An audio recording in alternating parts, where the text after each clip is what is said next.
नमस्कार किसान भाइयों, जैसा कि आप जानते हैं मैं अनिल करवेर एमएससी एग्रीकल्चर समय समय पर आप लोगों के लिए खेती से जुड़े हुए वीडियो लाता रहता हूं।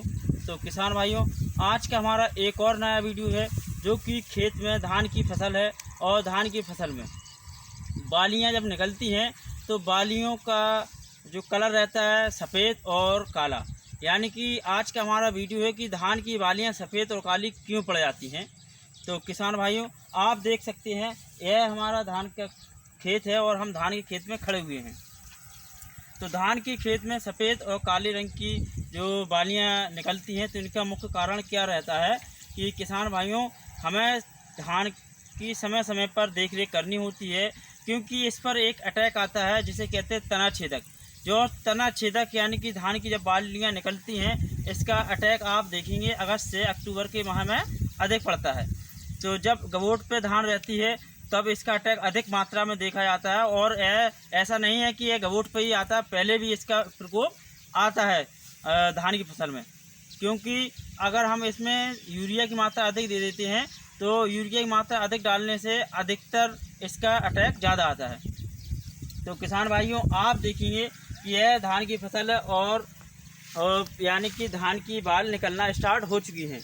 जब धान की बाल निकलना स्टार्ट हो चुकी है तो इसमें क्या है, आप देखेंगे कि इसमें क्या रहता है किसान भाइयों,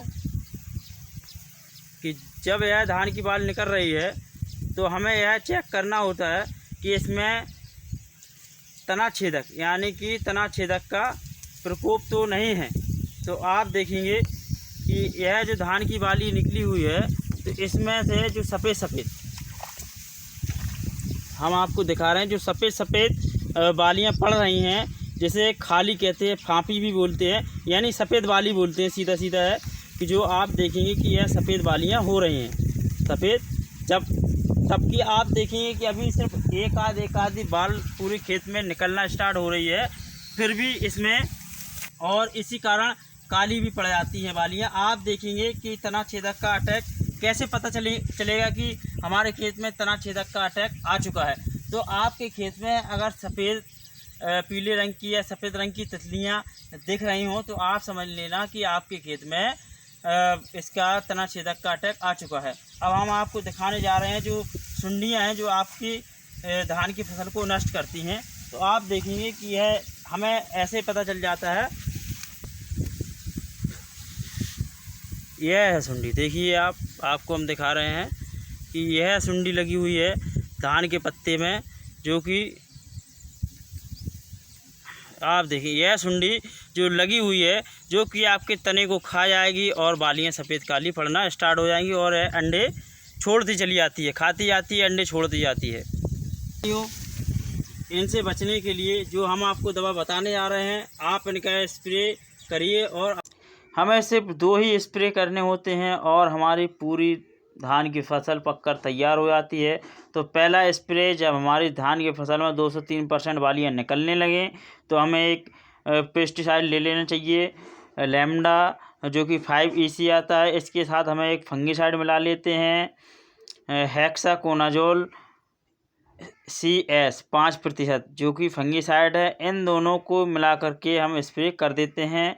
लैम्डा की डोज रहती है 250 ml प्रति एकड़ और हेक्साकोनाजोल की डोज रहती है 300 ml प्रति एकड़। अब इन दोनों को मिलाकर स्प्रे कर देते हैं। सभी प्रकार के टिड्डा सुड्डी तिल्ली मर जाते हैं और फंगिसाइड नहीं लगता है। तो दूसरा स्प्रे किसान भाइयों हम कब करते हैं, जब हमारी धान की फसल में 80% तक बालियां निकल आती हैं तो हम एक पेस्टिसाइड लेते हैं जिसका नाम है थाइमेथॉक्सम 25 WG, जो कि 100 ग्राम प्रति एकड़ के हिसाब से डलता है।